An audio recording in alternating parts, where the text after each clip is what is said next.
পাবেন না, দেশ ছেড়ে যাব না। লেগেছে রে লেগেছে, রক্তে আগুন লেগেছে, রক্তে আগুন লেগেছে, লেগেছে রে লেগেছে, রক্তে আগুন লেগেছে, লেগেছে রে লেগেছে, রক্তে আগুন লেগেছে, লেগেছে রে লেগেছে। প্রশাসন জবাব চাই, জবাব চাই, জবাব চাই, রাষ্ট্রপতি জবাব চাই, জবাব চাই, জবাব চাই।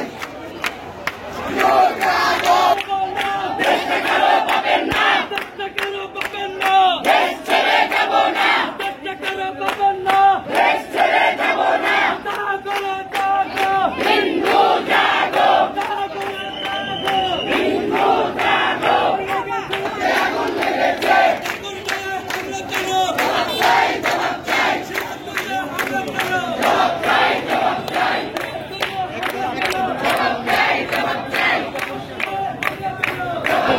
বাংলাদেশে যখনই কোনো সংকটের মুহূর্ত হয় তখনই সংখ্যালঘু হিন্দু ধর্মাবলম্বীদের প্রতি নির্যাতন নিপীড়ন শুরু হয়। সেই নিপীড়নের প্রেক্ষিতে আমরা আলোচিত আজকে মাঠে নেমেছি।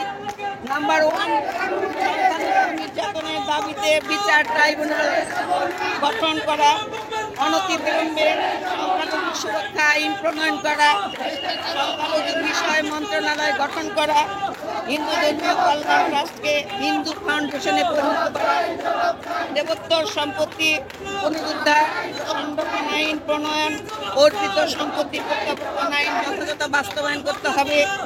প্রতিটি শিক্ষা প্রতিষ্ঠানে সংখ্যালঘুদের জন্য উপাসনালয় নির্মাণ এবং প্রতিটি হোস্টেলে প্রার্থনা কক্ষ বরাদ্দ করতে হবে। সংস্কৃতি ও পালি শিক্ষা বোর্ডকে আধুনিকায়ন করতে হবে। শারদীয়া দুর্গাপূজায় 5 দিন ছুটি অবশ্যই দিতে হবে। এই হচ্ছে আমাদের সনাতন ধর্মাবলম্বীদের দাবি। এই 8 দফা দাবির জন্যই আমরা আজকে মাঠে